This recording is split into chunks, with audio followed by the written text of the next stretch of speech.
الحمد للہ وحدہ والصلاة والسلام علی من لا نبی بعدہ۔ ایک بھائی کا سوال ہے، کیا شوہر اور بیوی آپس میں باجماعت نماز پڑھ سکتے ہیں یا نہیں؟ اس کی وضاحت فرما دیں۔ امام بخاری رحمہ اللہ نقل فرماتے ہیں، کانت عائشۃ یؤمھا عبدھا ذکوان من المصحف، سیدہ عائشہ رضی اللہ تعالی عنہا کا غلام ذکوان مصحف سے دیکھ کر ان کی امامت کراتا تھا۔ سنن نبی داود، سنن نسائی، سنن ابن ماجہ کے اندر صحیح سند کے ساتھ ایک روایت موجود ہے۔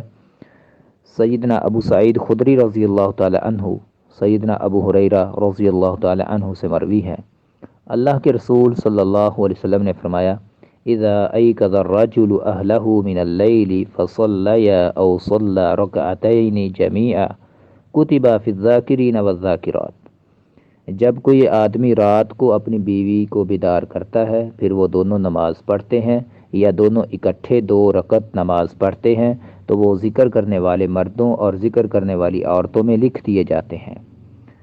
ایک تیسری روایت میں سیدہ عائشہ رضی اللہ تعالی عنہا سے مروی ہے، اللہ کے رسول صلی اللہ علیہ وسلم کے بارے میں فرماتی ہیں، کان النبی صلی اللہ علیہ وسلم اذا رجع من المسجد صلی بنا، جب نبی کریم صلی اللہ علیہ وسلم مسجد سے لوٹتے تھے تو ہمیں نماز پڑھاتے تھے۔ ان تمام روایات سے پتہ چلتا ہے کہ میاں بیوی آپس میں باجماعت نماز پڑھ سکتے ہیں۔ امام شوکانی رحمہ اللہ فرماتے ہیں، مرد اکیلی عورت کو امامت کرا سکتا ہے، اس کے برخلاف کوئی دلیل موجود نہیں ہے۔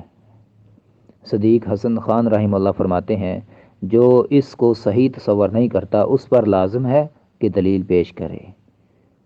لیکن یہ بات یاد رکھنی چاہیے کہ عورت مرد کی طرح امام کے ساتھ نہیں کھڑی ہوگی، بلکہ امام کے پیچھے کھڑی ہوگی، کیونکہ اکیلی عورت بھی مکمل صف کے حکم میں ہوتی ہے، جیسا کہ امام بخاری رحمہ اللہ نے باب قائم کیا ہے، المرأۃ وحدہا تکون صفا، اکیلی عورت صف کے حکم میں ہوتی ہے۔ واللہ عالم بالصواب۔ ایک بھائی کا سوال ہے کہ مقتدیوں کو جماعت کے لیے کب کھڑا ہونا چاہیے؟ کچھ لوگ کہتے ہیں کہ حی علی الصلاح، حی علی الفلاح کے وقت مقتدی جماعت کے لیے کھڑے ہوں گے، کیا یہ بات درست ہے؟ اس کی وضاحت فرما دیں۔ یاد رکھیں، مقتدی جماعت کے لیے تب کھڑے ہوں جب وہ امام کو آتا ہوا دیکھ لیں، اس سے پہلے کھڑا ہونا جائز نہیں ہے۔ یہی طریقہ سنت رسول صلی اللہ علیہ وسلم سے ثابت ہے۔ اللہ کے رسول صلی اللہ علیہ وسلم نے ارشاد فرمایا، صحیح بخاری کے اندر روایت موجود ہے، صحیح مسلم کے اندر بھی یہ حدیث آتی ہے، اذا اقیمت الصلاۃ فلا تقوموا حتی ترونی وعلیکم بالسکینہ، جب نماز کی اقامت کہی جائے تو اس وقت تک کھڑے نہ ہو جب تک مجھے آتا دیکھ نہ لو، تم پر سکون سے بیٹھنا واجب ہے، وعلیکم بالسکینہ۔ اس لیے ان باتوں کا خیال کرنا چاہیے۔ کچھ لوگ مسجد میں جماعت کے وقت سے پہلے آ جاتے ہیں، کھڑے رہتے ہیں، بے چینی سے ادھر ادھر دیکھتے رہتے ہیں، اور کب جماعت کا وقت ہو تو نماز پڑھیں، یہ طریقہ درست نہیں ہے، بلکہ ایسے لوگوں کو مسجد میں آ کر نوافل، اذکار، دعا اور قرآن مجید کی تلاوت میں مشغول ہونا چاہیے۔ بعض لوگ اس وقت جماعت کے لیے کھڑے ہوتے ہیں جب مکبر حی علی الصلاح، حی علی الفلاح کہتا ہے، یہ طریقہ کسی صحیح حدیث سے ثابت نہیں ہے۔ ایک بھائی کا سوال ہے کہ اگر امام بھول جانے کی وجہ سے 5 رکعات نماز پڑھا دے تو سلام پھیرنے کے بعد کوئی مقتدی انہیں بتائے کہ نماز زیادہ ہو گئی ہے، اب کیا کیا جائے گا؟ سجدہ سہو کیا جائے گا یا نماز کو دہرایا جائے گا؟ سجدہ سہو کیا جائے گا، نماز کو دہرایا نہیں جائے گا۔ یاد رکھیں، نماز کے اندر جان بوجھ کر اگر کوئی غلطی کی ہے تو اس وقت نماز باطل ہوتی ہے، پھر نماز کو دہرایا جاتا ہے۔ اگر بھول جانے کی وجہ سے انسان سے کوئی غلطی کہ نماز کے اندر کمی بیشی ہوئی ہے تو اس پر سجدہ سہو ہوتا ہے۔ اللہ کے رسول صلی اللہ علیہ وسلم کا ارشاد ہے، ابن ماجہ کے اندر روایت موجود ہے، فی کل سہو سجدتان بعد ما یسلم، ہر قسم کی بھول میں سلام پھیرنے کے بعد 2 سجدے ہیں۔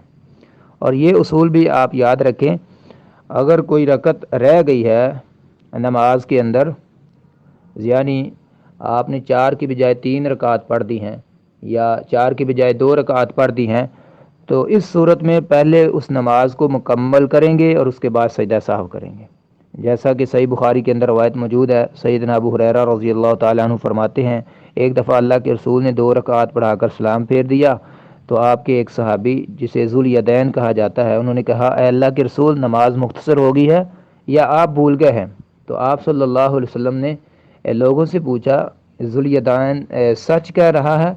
تو لوگوں نے کہا، جی ہاں، اللہ کے رسول صلی اللہ علیہ وسلم کھڑے ہوئے باقی 2 رکعت پڑھائیں، پھر سلام پھیرا اور آخر میں پھر اللہ اکبر کہہ کر سجدہ کیا، جو عام سجود کی مانند یا ان سے لمبا تھا، یعنی سجدہ سہو کیا نماز مکمل کرنے کے بعد۔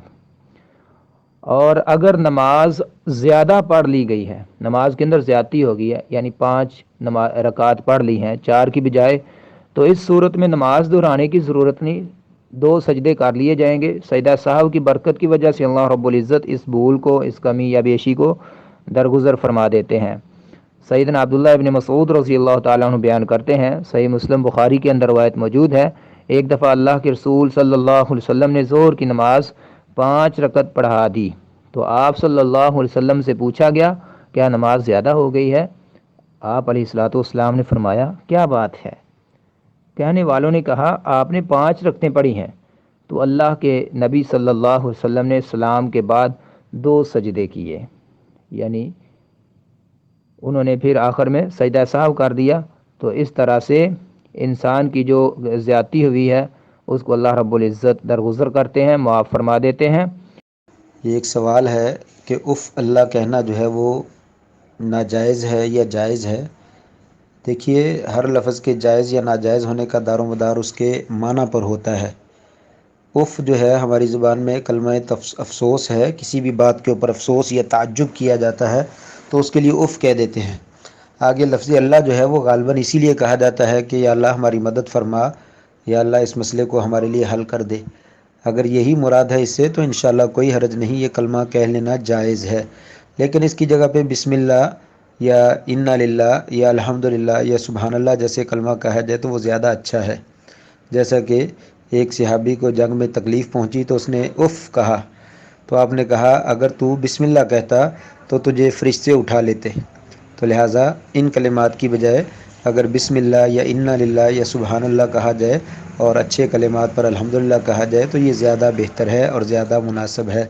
باقی ظاہری طور پر اس کلمہ کہنے سے کوئی معنی میں خرابی جو ہے وہ لازم نہیں آتی، زیادہ اولیٰ ہے کہ اس کو چھوڑ دیا جائے۔ جب کوئی شخص بیمار ہو یا زخم ہو تو اس کے جو احکامات ہیں وضو اور نماز کے، وہ عام نارمل آدمی سے تندرست مختلف ہوتے ہیں۔ یعنی اگر وہ مکمل پانی کے ساتھ وضو نہیں کر سکتا تو تیمم کر سکتا ہے، پانی نہ ہونے کی صورت میں یا پانی کے نہ استعمال کرنے کی وجہ سے یا مجبوری کی وجہ سے۔ اس سوال میں بھائی نے یہ بتایا کہ اس کی انگلی کٹی ہوئی ہے، جس جگہ پہ پانی نہیں لگا سکتا، تو کوئی حرج کی بات نہیں ہے، ایک مجبوری ہے۔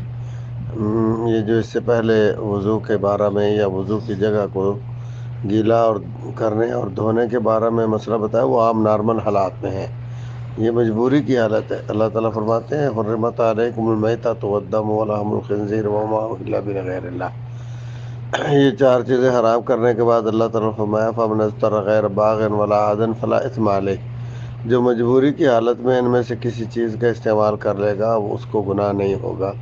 تو لہذا وضو کرنا یا وضو میں اعضاء کا دھونا یہ ضروری ہے، البتہ جو شخص مجبور ہو بیماری کی وجہ سے یا زخم کی وجہ سے کہ وہاں پانی استعمال کرنے سے اس کا جسمانی نقصان ہوتا ہے، صحت بگڑتی ہے، بیماری ہوتی ہے، تو ایسی صورت میں وہاں اگر پٹی ہے تو پٹی کے اوپر جو ہے وہ گیلا کر کے ہاتھ اس کے ساتھ جو صحیح ہاتھ ہے اس سے مسح کر لیا جائے، اور اگر مسح بھی ممکن نہ ہو تو اتنی جگہ جو ہے جو کٹی ہوئی ہے اس کو چھوڑ کے اگر باقی دھو لیا جائے تو وضو مکمل ہے، جائز ہے۔